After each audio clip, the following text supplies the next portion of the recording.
is talk.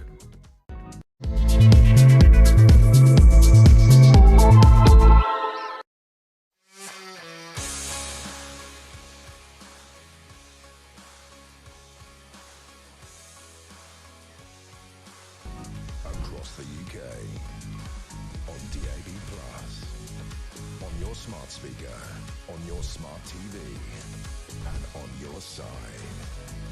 This is Talk.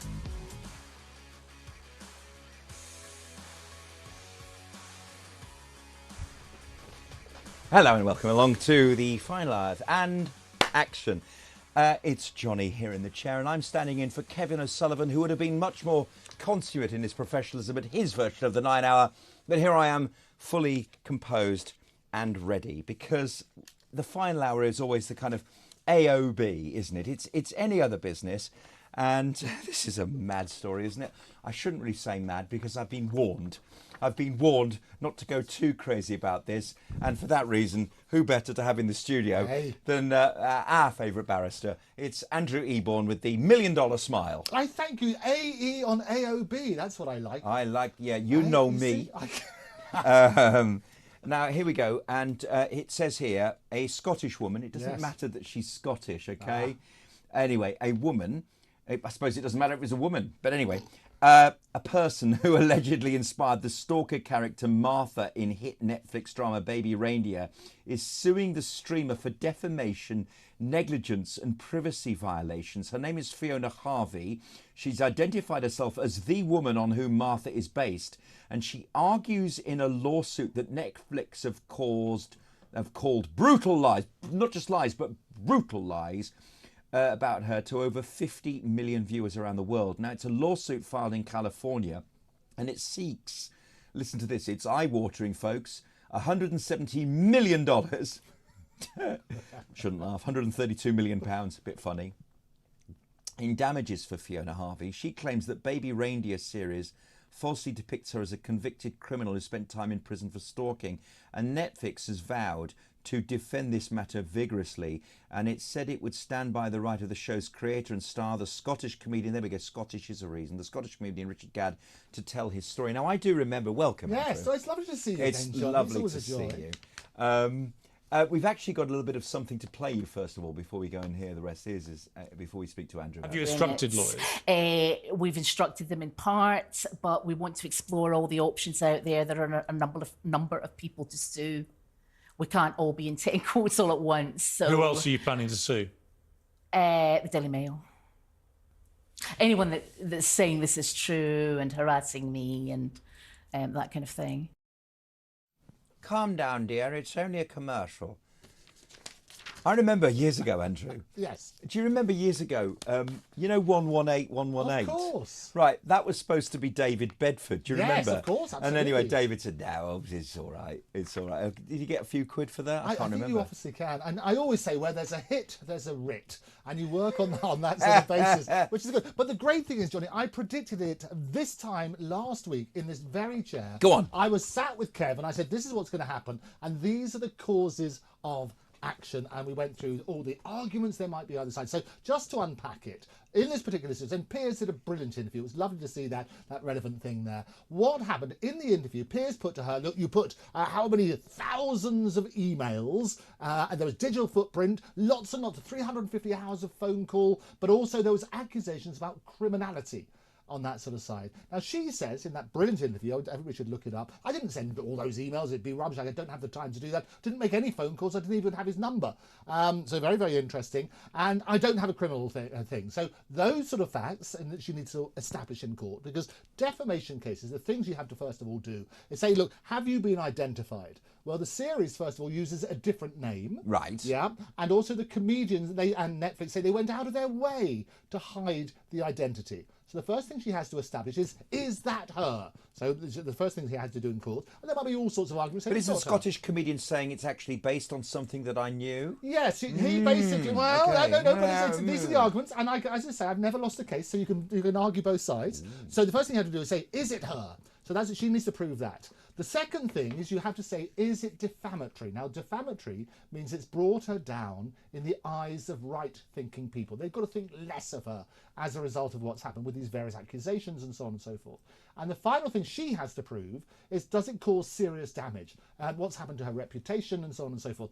What's been argued so far is, at the beginning, Netflix put up this little sign saying, this is a true story. Yeah. That's quite dangerous, really, because that's no doubts about that. Although at the end they talk about there's a bit of fictionization and so on and so forth, but it's not clear. This is a true story, is how it starts.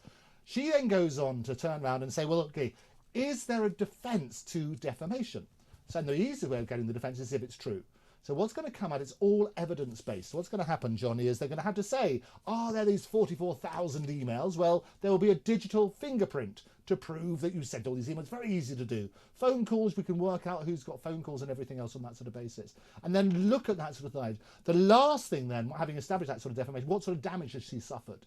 And the damage she's alleging is she's getting death threats and so on and so forth. She's terribly embarrassed by it and everything else. The question then will be, if I was on the other side, is to turn around and say, well, hang about, if you're so upset by it, why did you go on Piers Morgan for 250 quid? Is what she said. She said that's what happened. And also, interesting, I dug it out here, Casbah nightclub was going to do a meet and greet with her, ladies and gentlemen of the jury. And what they said there is she had plans to sue Netflix, absolutely, but she would sign autographs, take selfies, and maybe take some lucky reindeer home to hang her curtains.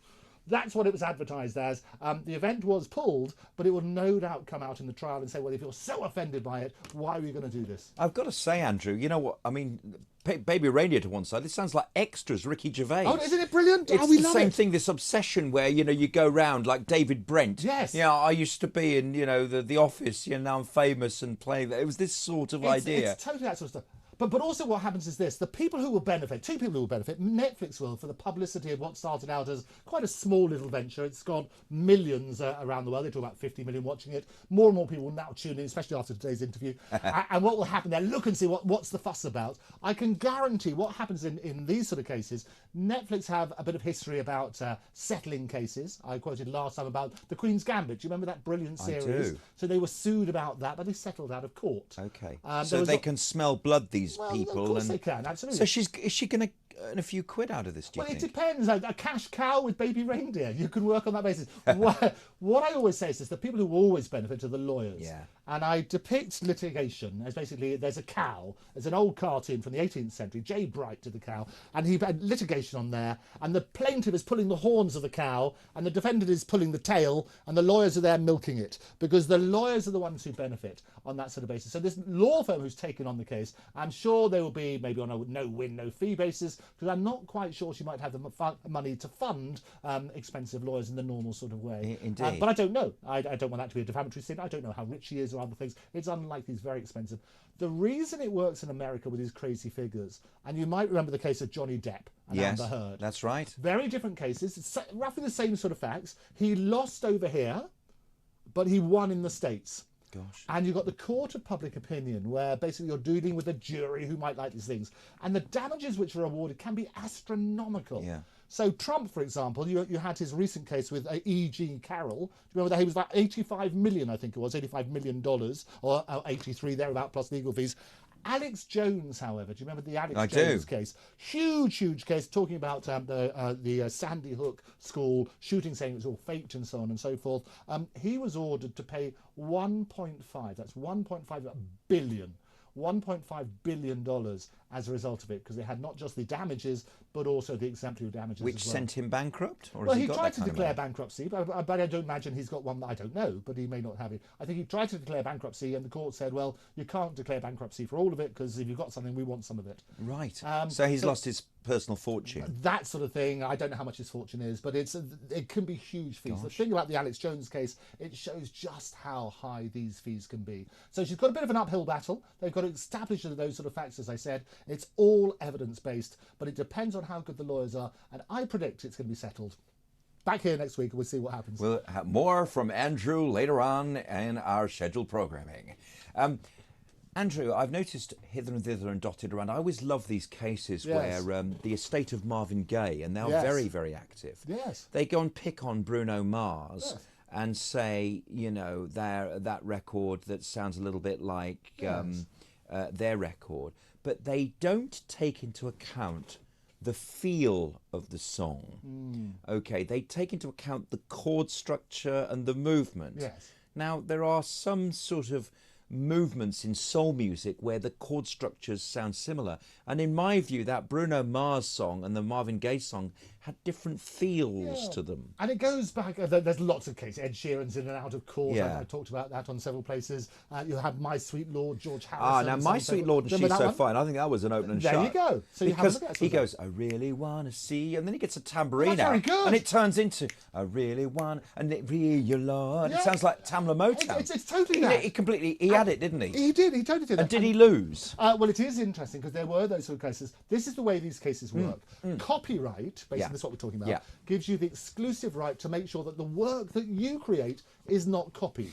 That's basically what it is. Right. And it means that you can turn around, you can control distribution, you control whether it's played on the radio, you control when Johnny sings it very well. Yeah. All of that sort of the writs in the post, you work you work on that sort of basis. But what happens is you have to show that you've copied it. In other words, two people can come up with the same thing independently and it's not copying. Yeah, in order to copy it you need to listen to it and work on that sort of basis. So what happened in that case, you basically have musicologists who turn around and say, well, how likely is it that this person has heard this song and so on and so forth? And this is why I say where there's a hit, there's a writ. Music people are in court all the time fighting about these cases, and I'm employed by all. That's it. Congratulations on your future career and the past as well. No, I am. I spend all my time on more platforms than Paddington talking about copyright.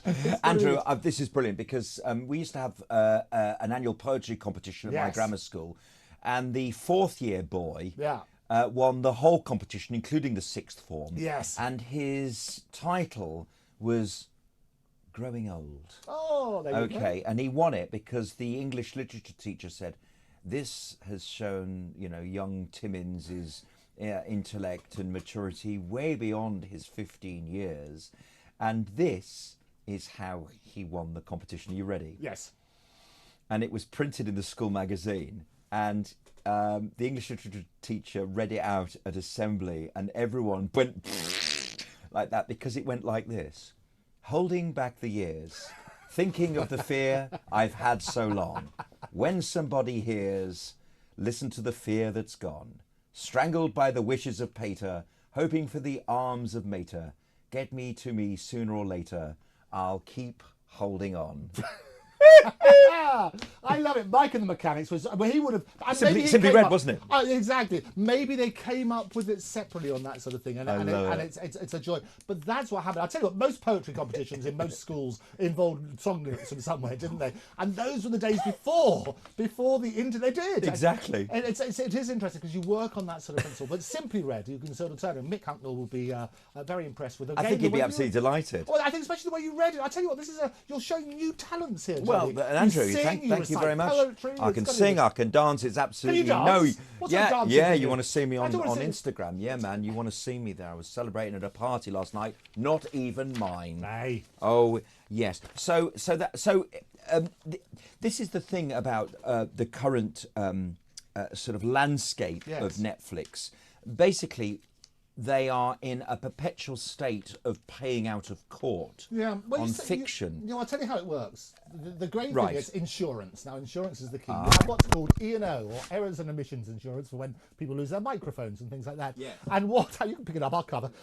So what happens is insurance, don't cut to me, it's okay. Insurance works on that basis. So they will basically be talking to their insurance company, and the insurance company will assess all of the evidence and say, well, should we be settling this at this stage, or do we want to go to court? Now, if Netflix were assured that the information was correct, then that's an absolute defence of defamation. If all of the facts as stated in there, and they can turn around and say, well, actually, it's all true. You did send 44,000 emails, there were 365,000 hours, you've got this criminal record, or whatever the allegations are, that's the biggest defence of all. So you turn on that space. So that's going to be very, very evidence heavy. The insurance companies at the moment will be assessing how likely that is, and then working out, are they better off settling at this particular moment than they are fighting it? Are they uninsurable at some point? There's going to be so many of these cases because at some point Netflix's fiction has been experienced in real life by somebody. Well, and that's what happened. As I say, I talked about Griselda, a fantastic Yeah. series that ended up with a settlement. I talked about the Queen's Gambit, similar sort of thing that ended up in that sort of stuff. And as I say, where there's a hit, there's a writ. So you need this. But insurance, and it's called E&O insurance, the companies will basically assess the risk. And normally you'll get lawyers will turn around, they'd read scripts and look out for defamation, look out for potential causes of action, see whether they've researched it before doing a story. In the same way as newspapers, the people in this building, you know, every single day. Last time I was here with Kevin, he said he's been sued zillions of times. Yeah. And that's what happens. It's one of the risks of being a journalist. Yes. But you go through the process. You go through, say, well, hang about, before this is published, what are the steps we need to go through to check the facts and so on and so forth. All of that will come out. And as I say, what we do in the media, we always look for the headline. Yeah. The reality is this will be weeks and weeks and weeks of evidence, and it could get very ugly on both sides, and that's what they need to look at. It's very interesting you talk about journalists being constantly on the end of thing, and that's because they work for big organisations which are suable. Yep. But I reckon if you could be bothered to listen to the hours and hours and hours of podcasts which are put out by people who don't have editors, they are probably full of defamation. But of course you can't sue these guys because they, it costs 15 quid a month to set up a podcast, so there's no money involved. And that's the other thing. Well, of course you can sue them, and that's the other thing. Every time that people tweet things, sure, but you'd never win any money off someone in a block of flats, would you? Well, there's two things. Yes. You might win a block of flats. There are two things. It's working out about the liability, as are they liable for what they say? Yeah. And that's what I always say, that everything you say, everything you publish, everything, funny little remarks that you might make on Twitter or social media, people can get you for it. And this is what's going to happen. You only had to pick one person who makes a wrong statement. It is still defamatory. And it doesn't matter in terms of liability how rich you are and so on and so forth. There will be people out there who suddenly say, I've had enough of this person over here. They're always slagging me off. They're always making defamatory statements. I'll take them out. And that's what they will do. And you turn around, you can bankrupt people. People will lose their homes over what they say.